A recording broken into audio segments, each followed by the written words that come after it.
Bonjour, je vous fais ce commentaire pour vous dire que entre le fait que je n'articule pas très bien et le fait que je gère super mal le son, c'est mes premiers streams où je fais réellement attention à ça, c'est super dur de comprendre ce que je dis. Et moi ça va, je me comprends parce que je repasse la vidéo plusieurs fois, mais n'hésitez pas à tendre l'oreille pour comprendre vraiment la réflexion. Et de toute façon, ce sujet sera remis sur le tapis, car c'est un sujet qui m'intéresse grandement et j'aimerais beaucoup avoir votre avis. Sur ce, je vous laisse et bonne vidéo.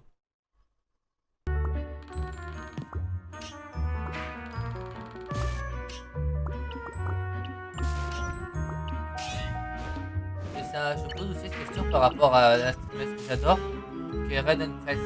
Je sais pas si vous la connaissez, si vous la connaissez pas. Mais la question qui me vient avec ça, c'est elle, qu'est-ce qu'elle propose? Qu'est-ce qui fonctionne plus que moi? Et est-ce qu'elle n'a pas changé sa proposition en 4 ans? Parce que je regarde ses streams, ça n'a rien à voir avec ce qu'elle a aujourd'hui. Au début, je vous fais voir un clip de ce qu'elle a fait avant, c'était des dingueries. Elle disait des trucs impactants, voilà, c'est le terme, impactant. Et franchement, j'adore ça. Aujourd'hui, elle est plus calme, elle est plus truc, mais elle est plus marrante aussi. Et est-ce que sa proposition n'a pas changé en 4 ans? C'est la question que je me pose. Donc voilà, je suis un peu dans ce... je suis en train de faire de J'ai un peu de mal à analyser ce qu'il faut faire pour un stream. Parce que... Ninis m'avait fait poser... Enfin, m'a posé la question... Pas m'a posé la question directement, non, j'ai jamais parlé à Ninis, t'as pas par chat interposé. Mais la question qui me vient quand je regarde Ninis, c'est elle part des conseils qu'elle donne. La plupart des conseils qu'elle donne, c'est toi, est-ce que tu aimes regarder tes propres streams? Et en général, la réponse est non. Et là, elle est en mode, bah voilà. Donc, qu'est-ce que j'aimerais regarder dans mes propres streams? Et la question est aussi intéressante que qu'est-ce que j'ai à vous proposer comme stream tout simplement. Et les deux sont intimement liés. Peut-être que je réfléchis trop, peut-être pas assez. Mais la question se pose. Est-ce que moi qui est dans la réflexion, est-ce que c'est peut-être pas ça que je devrais plus mettre en avance? Ça va vous saouler, soyons honnêtes. Enfin, ça va pas saouler tout le monde, je suis bien conscient. Mais dans ce cas, j'ai pas besoin de jeu et je vais faire des jeux un peu osef. Je vais faire Olia et je sais plus comment elle s'appelle. Par contre, là, les gens, arrêtez de focus, là, vous faites un peu chier. Je dis que fallait regarder les streams, qu'est-ce que j'adore regarder dans les streams. J'avoue, je sais pas, c'est l'authenticité. Mais l'authenticité d'une personne, elle vient à la situation, non?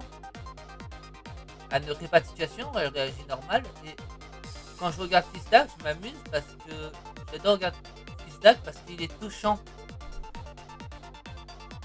Bon, Random Press, j'adore la regarder parce que c'est Random Press. Hein, elle peut être à la fois touchante, comme complètement débile, marrante. Elle est géniale, Random Press, elle est géniale. Mais qu'est-ce que ça veut dire être authentique pour moi dans le stream? Est-ce que c'est moi en train de rager? Ça fait partie, en fait, ça fait rager les gens, mais il y a des personnes qui proposent justement de le fait de rager, mais que comme il a un comportement mauvais, il se fait... En fait, comme il est super fort, les gens le regardent pour ça, ils regardent le fait qu'il aussi que humainement il a pas l'air ouf, et que c'est à cause de ça qu'il ne peut pas être joueur pro. C'est de ce que j'en ai compris. Et ça me fait poser des questions. Est-ce qu'on a vraiment besoin d'être humainement bien pour pouvoir streamer aussi? Bon, t'as quand même l'idée de si jamais tu te mets trop de pression, que tu mets de la pression de dingue, ça va pas marcher, puis si tu fais ça que pour l'argent, tu vas te faire un peu foutre. Mais sinon, à part ça, en parlant, personnellement, je suis pas fan de Thibaut Etchep et des pratiques que j'ai pu entendre. Je dis bien entendre, je suis pas d'accord. Et pourtant, ça marche toujours autant. Donc, est-ce que le côté humain fonctionne? Il y avait une Estaria, je crois, sur Insta, qui paraît que justement aujourd'hui, le truc qui fonctionne, peut-être pas sur Twitch, mais sur Internet, c'était réussir à captiver les gens par rapport à leur vécu. Donc en gros, les faire s'identifier. Et la question se me pose en fait. Comment on peut s'identifier à tout comment les gens peuvent s'identifier à une situation précise? C'est vrai que je vois de plus en plus de posts en mode non mais si tu connais ça, vas-y like, etc. C'est des situations basiques, hein, je peux en faire aussi. Allez, si jamais t'as été trahi par un pote, follow-toi. C'est facile. Tout le monde au cours de sa vie, pendant un moment, se fait trahir par quelqu'un qui est considéré comme un pote. Et bah, moi, ça vient de m'arriver récemment. C'est dommage qu'il n'y ait personne dans le chat, que j'aurais bien voulu avoir votre avis dessus.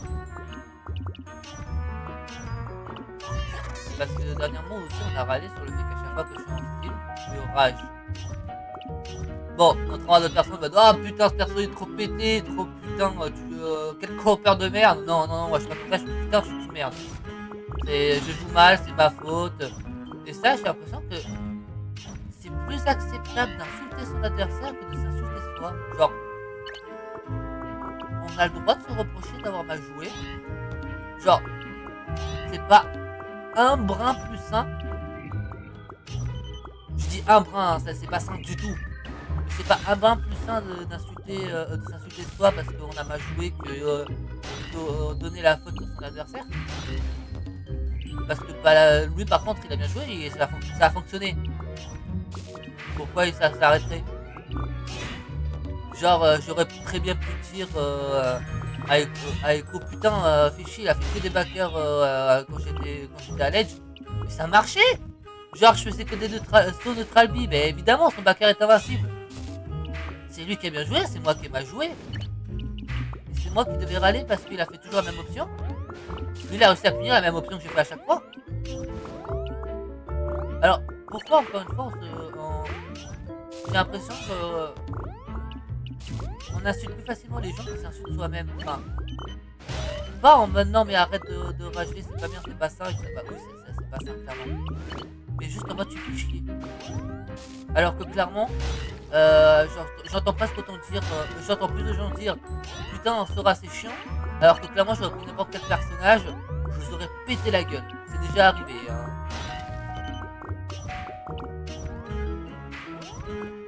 Et le problème du coup n'est pas l'adversaire, n'est pas Sora. L'adversaire se retrouve, c'est celui qui tient la manette.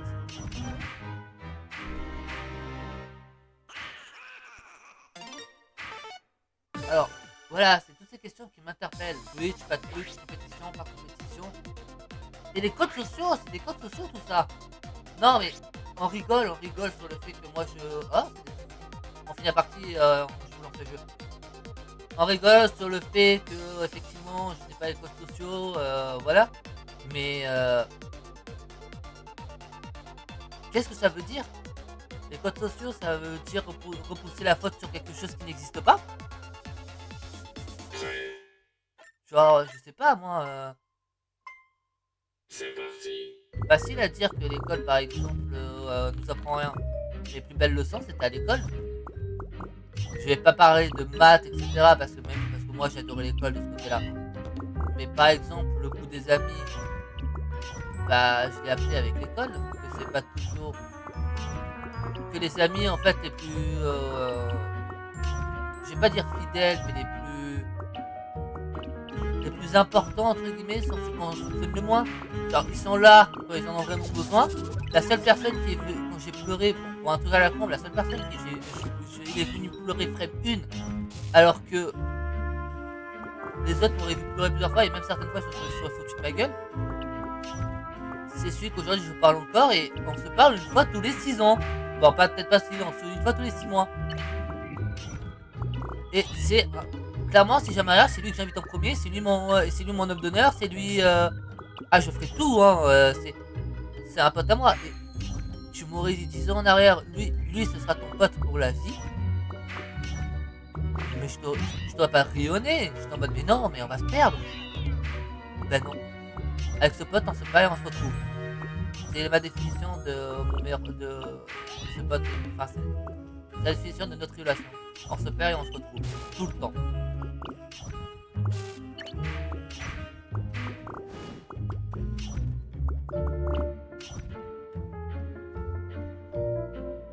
J'ai cru que j'ai eu des messages importants, mais non. De la pub, de la pub, de la pub.